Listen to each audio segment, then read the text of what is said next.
Thank you very much. I'd like to talk today about an area that we all have a bad attitude in, and that is feedback. Now, too many of us have had negative experiences with feedback. We think about getting feedback, and all of a sudden chills go up our spine, and we're very nervous about it.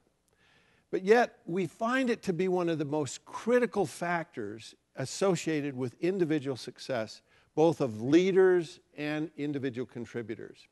And so today I'm going to give you 7 prescriptions that hopefully can change your attitude a little bit about feedback and get you to think about it a little bit differently.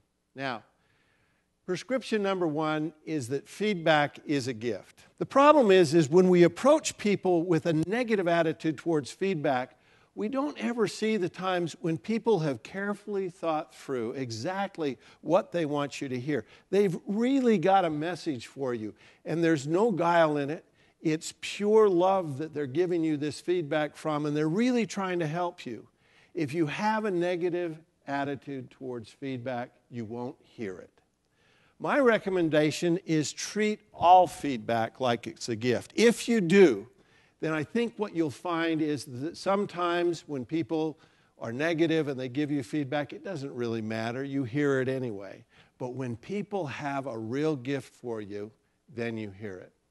The second prescription I have for you is that feedback does not hurt.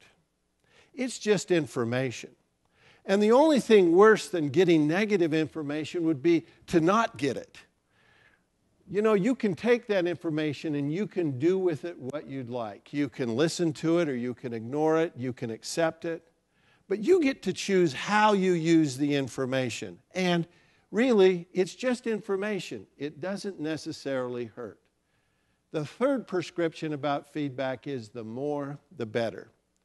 One of my most favorite new devices is GPS. I use it almost every day because I'm constantly lost.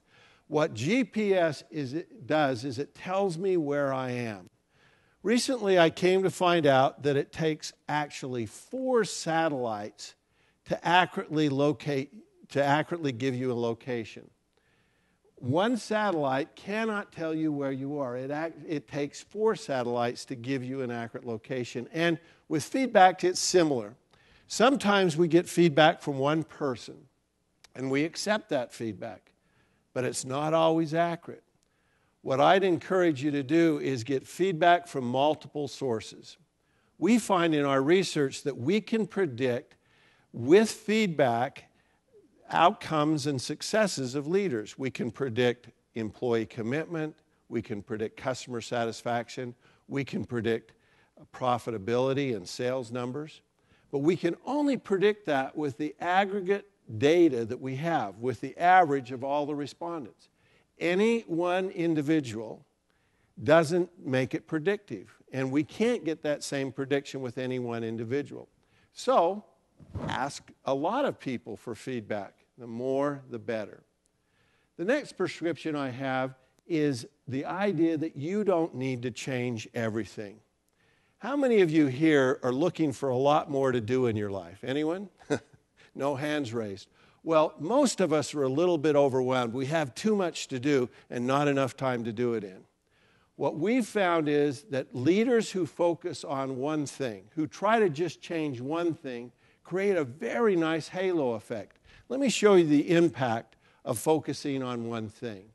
When leaders focused on one thing, they were able to make a significant change from the 57th percentile to the 65th percentile. And that's based on 80 leaders and the average across all of them.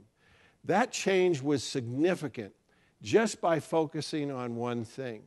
So you don't need to fix everything. You can boil it down and focus your efforts for change on just one thing. The 5th prescription I have is oftentimes awareness starts the change. Just knowing something helps you to make a change. And when you see it, you can take action immediately. The 6th prescription has to do with that we don't always respond appropriately when we get feedback. Sometimes we don't even say thank you. Let me teach you the appropriate response to feedback. When someone gives you feedback, you first say, thank you for that feedback. And then you add to that one more thing, tell me more. If you'll do that, your experience with feedback will change a lot. People don't always think that you're thankful for their feedback. And when you say, tell me more, they oftentimes do. The seventh prescription for using feedback and to change your attitude, we've found that feedback can focus on the negative, but oftentimes the best thing to look for in your feedback is what you're good at. We found that great leaders were people that did something well. It was their abilities, not their inabilities, that made a huge difference. Take your feedback and find something that you can, a strength that you can build. Find a capability that you can improve on.